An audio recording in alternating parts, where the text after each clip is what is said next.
ที่หมู่บ้านเบิ่งคำเดี เอฟอนเวลคัมโฮมไปลินออสเตรเลียมวนวะขอบคุณพระเจ้าเนาะ ตัวตำหมูทุ่งนี่เผ็ด ดีใจทุกคนมาดูความไฟเบิ่งกินเบิ่งอาหารนี่เด้อมื้อนี้ เผ็ดอยู่น้อยหนึง อันนั้นต้มหน่อไม้ก็มีกินกับแก้วส้มเนี่ยเอฟอนหน่อไม้หลังบ้านเขาหน่อยบ่หลายเดี๋ยวหน่อยนึงสบายดีฮะนี่ ไปดี เบิ่งกันเด้อนี่เด้ของกินบ่อื่นพอให้น้องอันนี้เป็นอะไรพอให้น้องของกินแซ่บบ่ขอบใจเด้อสำหรับข้าวปลาอาหารทุกคน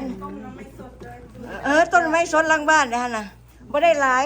ได้แต่เท่านั้น กินกับแก้วส้ม ดีใจนำนักสาวพิเฮียงเด้อ congratulation ได้เป็นซิติเซนแหละโอ้พระเจ้าอวยพรเนาะขอบคุณพระเจ้าที่ตอบคำอธิษฐานดีใจเนาะโดย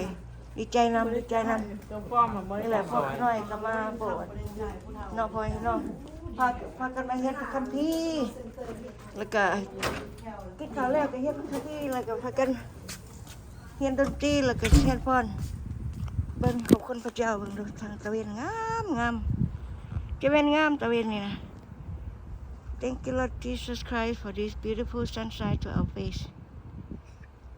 ยามนี้มันร้อนบ่มีเล็กน้อยมาเล่นเพราะว่ามันสิลวกขาลวกแข้งเนาะ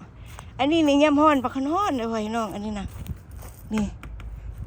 คันยามตอนเช้าโอเคยามตอนแรกนี่มันเป็นร้อน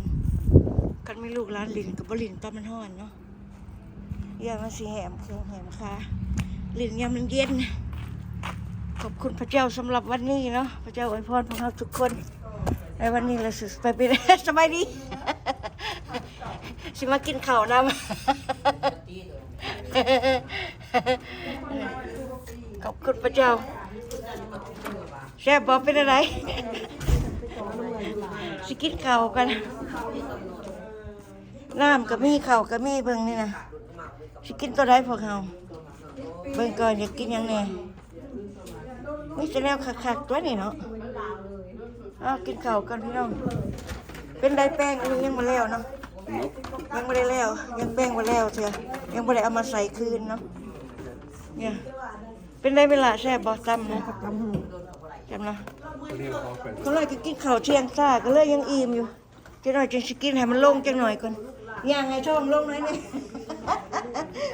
ย่างให้อาหารย่อยหน่อยนึงก่อน อันนี้มันเป็นอาหารอันนั้นเนาะคืออาหารญี่ปุ่นเนาะตัวนี้เนาะโอ้ลูกเรากินผู้ใหญ่เล็กน้อยกินก็ได้เนาะอันนี้มันออลามบ่นั่นโอ้มีตำหมักถั่วมีลาบมีแกงมีผักมีต้มข้าวเปียกใส่ไข่อาหารลาวๆแท้ๆหมักไหม้ย่ำหมักไหม้นี่ก็เต็มทั้งไข่กันมากระทัดนี่เนาะ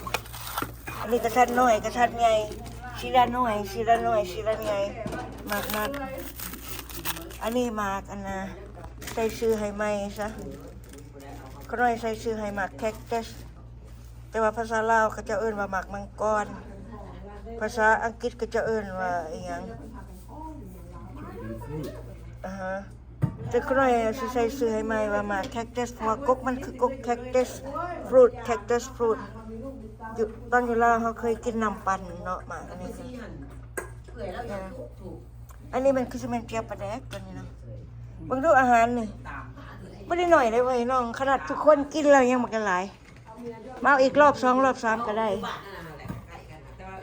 ร้อยก็สิเลือกเบิ่งว่าอยากกินหยังนี่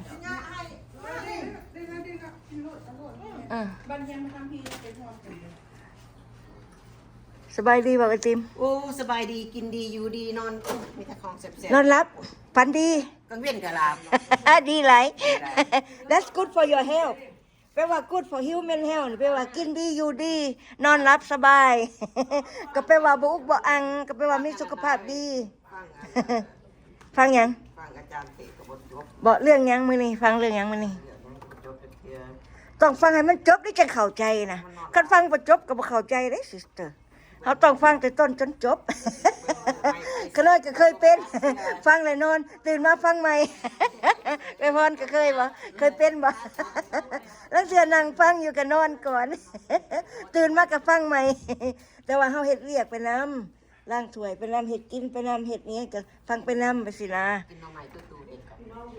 โอ้ต้มหน่อไม้กินกับแจ่วส้มมันได้แจ่วส้มได้กินกับแจ่วส้มหั่น หัวเด้อ ลองเบิ่งไหมบ่ได้ยากต้มหน่อไม้นะ บ่ได้ยากคือแกง เฮ็ดหมดมันง่ายๆมันจึงบ่เปลืองเวลา ขอบคุณพระเจ้าเนาะพี่น้องที่ว่าพระเจ้าได้ประทานจิตปัญญาเหือแห้งและให้ทุกคนได้มีสุขภาพดีได้มาร่วมกัน กินข้าวร่วมกันอธิษฐานร่วมกันแล้วก็สิเรียนพระคัมภีร์ร่วมกันแล้วก็สิฝึกฝนร่วมกันแล้วก็สิเรียนเพลงร่วมกันเพื่อเราจะได้เตรียมนมัสการพระเจ้านำกันในวันข้างหน้าเนาะขอบคุณพระเยซูขอให้พระเจ้าอวยพรขอให้พี่น้องทุกคนในวันนี้และสืบไปเป็นนิจขอให้อธิษฐานมาในนามขององค์พระเยซูคริสต์เจ้าเอเมน and เอเมน